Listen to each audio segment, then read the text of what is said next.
नमस्कार।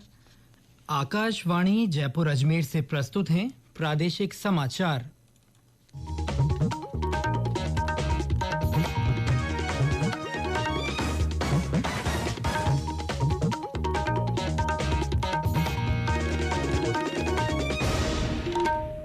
मुख्य समाचार।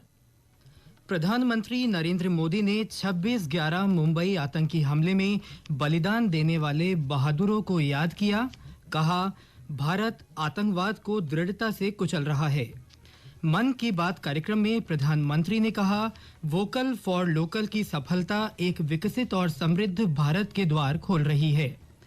प्रदेश में कल हुए विधानसभा चुनाव में 75.45% हुआ मतदान। जैसलमेर के पोखरण में सर्वाधिक मतदान। और राज्य में पश्चिमी विक्षोभ के सक्रिय होने से कई स्थानों पर हुई बारिश। आकाशीय बिजली गिरने से अलग-अलग स्थानों पर 2 लोगों की मृत्यु।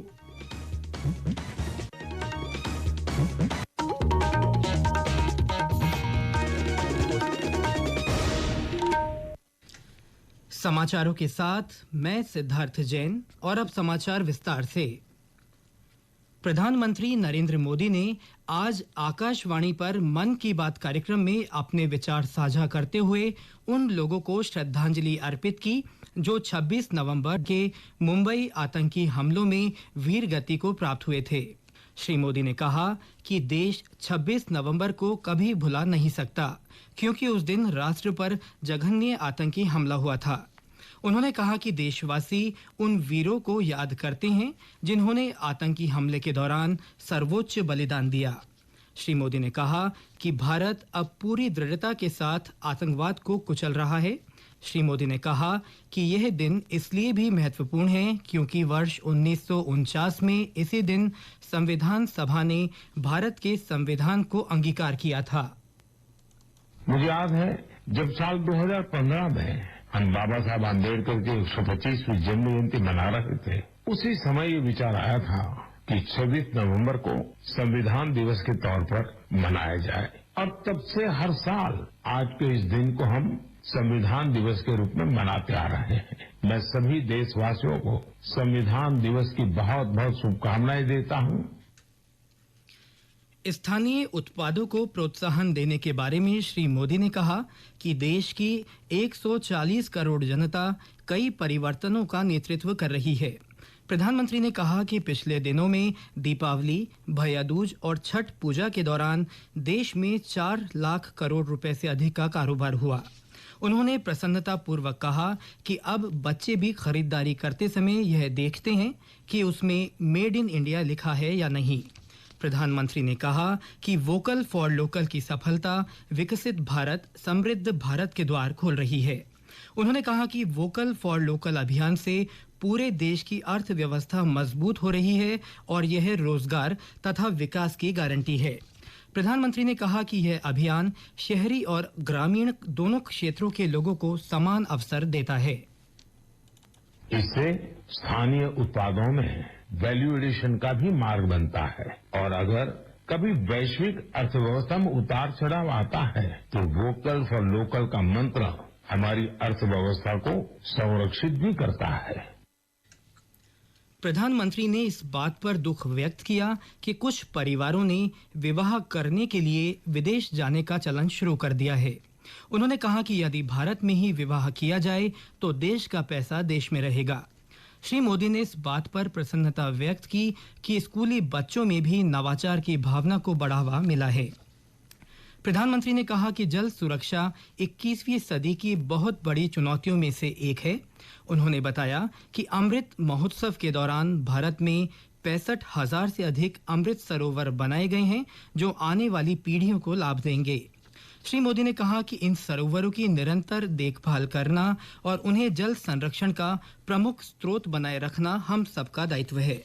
प्रधानमंत्री ने कहा कि मन की बात कार्यक्रम ने रेडियो को और अधिक लोकप्रिय बना दिया है।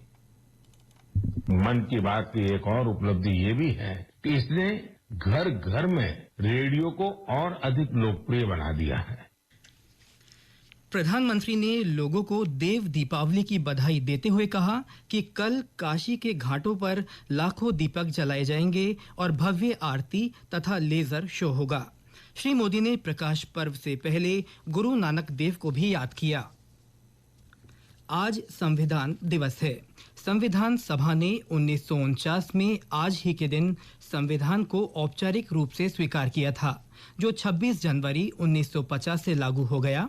सरकार ने वर्ष 2015 में नागरिकों में संवैधानिक मूल्यों को बढ़ावा देने के लिए आज का दिन संविधान दिवस के रूप में मनाने का फैसला किया था। इस अवसर पर राष्ट्रपति द्रौपदी मुर्मू ने आज सर्वोच्च न्यायालय में डॉक्टर भीमराव अंबेडकर की प्रतिमा का अनावरण किया। इस कार्यक्रम में सर्वोच्च न्यायालय के मुख्य न्यायाधीश D.Y. चंद्रचूड़ और अन्य न्यायाधीश भी उपस्थित थे। 73वें संविधान दिवस के अवसर पर संसदीय कार्य मंत्रालय ने सभी नागरिकों से संविधान प्रश्नोत्तरी और संविधान की प्रस्तावना के ऑनलाइन पाठन कार्यक्रम में भाग लेने का अनुरोध किया है। मंत्रालय ने अधिक से अधिक जनभागीदारी सुनिश्चित करने के लिए 2 वेब पोर्टल बनाए हैं। इस अवसर पर मुख्यमंत्री अशोक गहलोत ने भारत रत्न बाबा साहेब भीमराव अंबेडकर को याद किया। श्री गहलोत ने सोशल मीडिया संदेश में कहा कि सभी भारतीय नागरिकों के अधिकार, सम्मान और गरिमापूर्ण जीवन को सुनिश्चित करने वाले संविधान की रक्षा और सम्मान करना हम सभी का कर्तव्य है। प्रदेश में भी संविधान दिवस के अवसर पर कई कार्यक्रम आयोजित किए गए। बीकानेर स्थित पशु विज्ञान विश्वविद्यालय में संविधान दिवस और एनसीसी दिवस मनाया गया। विश्वविद्यालय के संविधान पार्क में प्रोफेसर AP सिंह ने संविधान के मूल कर्तव्यों के बारे में बताते हुए संवैधानिक मूल्यों के प्रति सम्मान की भावना को बढ़ाने पर जोर दिया। इस अवसर पर विश्वविद्यालय के शिक्षक और एनसीसी कैडेट्स ने शिरकत की। ये समाचार आकाशवाणी जयपुर अजमेर से प्रसारित किए जा रहे हैं। राजस्थान में कल हुए विधानसभा चुनाव में 75.45% मतदान हुआ। 199 विधानसभा निर्वाचन क्षेत्रों के मतदाताओं ने मतदान में बढ़ चढ़कर भाग लिया। निर्वाचन विभाग के अनुसार जैसलमेर के पोकरण में सर्वाधिक 87.79% और पाली जिले के मारवाड़ जंक्शन में सबसे कम 61.29% मतदान हुआ। लोकतंत्र के उत्सव में युवा मतदाताओं की भागीदारी बढ़ाने के निर्वाचन आयोग के पहल के हिस्से के रूप में राज्य में 1592 ऐसे मतदान केंद्र बनाए गए थे, जहां युवा कर्मचारियों को तैनात किया गया था। इस विशेष पहल में विद्यार्थियों ने भोजन, GI टैग के उत्पाद, वन्यजीव, किले और अन्य सांस्कृतिक विरासत को दिखाते हुए स्टॉल लगाए थे। लोग पारंपरिक परिधानों में जीवंत और रंग बिरंगे मतदान केंद्रों पर उत्साह से वोट डालने गए। नव विवाहितों, दिव्यांगजनों, महिलाओं, किन्नरों, जनजातीय और युवा मतदाताओं ने राज्य के 51,800 मतदान केंद्रों में बड़ी संख्या में अपने मताधिकार का इस्तेमाल किया। प्रत्येक विधानसभा निर्वाचन क्षेत्र में महिलाओं और युवाओं से संचालित 8% मतदान केंद्र तथा दिव्यांगजनों द्वारा संचालित 1 मतदान केंद्र बनाया गया था। राजस्थान में पहली बार 80 वर्ष से अधिक आयु के वरिष्ठ नागरिकों और दिव्यांगजनों के लिए घर पर ही वोट देने की सुविधा शुरू की गई। 61,000 से अधिक वरिष्ठ नागरिकों और दिव्यांगजनों ने घर से ही मतदान किया। मतदान केंद्रों पर सेल्फी बूथ भी बनाए गए थे और पहली बार मताधिकार का प्रयोग करने वाले मतदाताओं और वरिष्ठ मतदाताओं ने इसका उपयोग किया। श्री करणपुर विधानसभा निर्वाचन क्षेत्र में एक उम्मीदवार के निधन के कारण वहां मतदान स्थगित कर दिया गया था। गुरु पर्व और प्रकाश पर्व के रूप में मनाए जाने वाली गुरु नानक जयंती के अवसर पर राज्यपाल कलराज मिश्र ने शुभकामनाएं दी हैं। श्री मिश्र ने कहा कि सिख धर्म के पहले गुरु नानक देव ने अपने पूरे जीवन में मानव कल्याण के लिए ही कार्य किया। उन्होंने कहा कि गुरु नानक जयंती सामाजिक न्याय के लिए की गई उनकी निस्वार्थ सेवा को स्मरण करते हुए उनके आदर्शों से प्रेरणा लेने का पावन पर्व है। गुरु नानक जयंती कल मनाई जाएगी, लेकिन गुरु पर्व को लेकर श्री गंगानगर और हनुमानगढ़ जिले में विभिन्न धार्मिक कार्यक्रमों की शुरुआत हो गई है। और अब मौसम। राज्य में एक नए पश्चिमी विक्षोभ के सक्रिय होने से कई स्थानों पर बारिश के समाचार हैं। मौसम में परिवर्तन और ठंडी हवा चलने से सर्दी का असर बढ़ गया है। जालौर जिले में बारिश हुई और जिले के डाबली गांव में आकाशीय बिजली गिरने से एक बालिका समेत 2 भैंसों और एक बछड़े की मौत हो गई। उदयपुर, चित्तौड़गढ़, करौली, झालावाड़, बांसवाड़ा और डूंगरपुर जिलों में भी सुबह से बादल छाए रहे और कई स्थानों पर बारिश हुई। भीलवाड़ा जिले में सुबह से आसमान में काले बादल छाए रहे और ठंडी हवा चलने से तापमान में गिरावट देखने को मिली।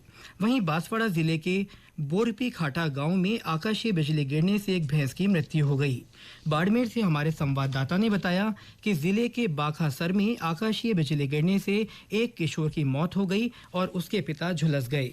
और ब्यौरा हमारे संवाददाता से।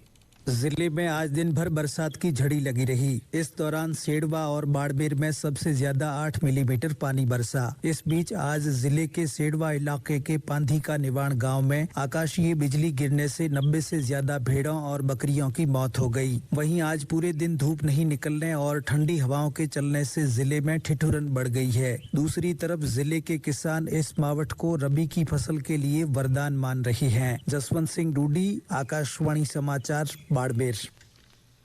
मौसम केंद्र जयपुर के अनुसार राज्य में एक नया पश्चिमी विक्षोभ सक्रिय है। इसका सबसे ज्यादा असर दक्षिणी जिलों में देखने को मिलेगा। राज्य के ऊपर एक नया पश्चिमी विक्षोभ सक्रिय हो गया है। इस पश्चिमी विक्षोभ का सर्वाधिक प्रभाव राजस्थान के दक्षिणी जिलों में देखने को मिलेगा। जोधपुर एवं उदयपुर संभाग के जिलों में इसका प्रभाव ज्यादा रहेगा। डूंगरपुर, बांसवाड़ा, सिरोही, जालौर में कहीं कहीं मेघ गर्जन के साथ आकाशीय बिजली भी देखने को मिल सकती है। कहीं कहीं ओलावृष्टि की भी प्रबल संभावना है। यह सिस्टम 27 नवंबर को पूर्वी दिशा की ओर बढ़ जाएगा। इसी के साथ पश्चिमी जिलों में इसका प्रभाव समाप्त होगा। वहीं पूर्वी राजस्थान के जो दक्षिणी जिले हैं उसमें इसका प्रभाव बना रहेगा। हिमांशु शर्मा, वैज्ञानिक, मौसम केंद्र, जयपुर। और अंत में मुख्य समाचार एक बार फिर। प्रधानमंत्री नरेंद्र मोदी ने 26/11 मुंबई आतंकी हमले में बलिदान देने वाले बहादुरों को याद किया। उन्होंने कहा, भारत आतंकवाद को दृढ़ता से कुचल रहा है। मन की बात कार्यक्रम में प्रधानमंत्री ने कहा, वोकल फॉर लोकल की सफलता एक विकसित और समृद्ध भारत के द्वार खोल रही है। प्रदेश में कल हुए विधानसभा चुनाव में 75.45% मतदान हुआ। जैसलमेर के पोखरण में सर्वाधिक मतदान हुआ है। और राज्य में पश्चिमी विक्षोभ के सक्रिय होने से कई स्थानों पर बारिश हुई है। आकाशीय बिजली गिरने से अलग अलग स्थानों पर 2 लोगों की मृत्यु हो गई है। इसके साथ ही प्रादेशिक समाचार बुलेटिन समाप्त हुआ। नमस्कार।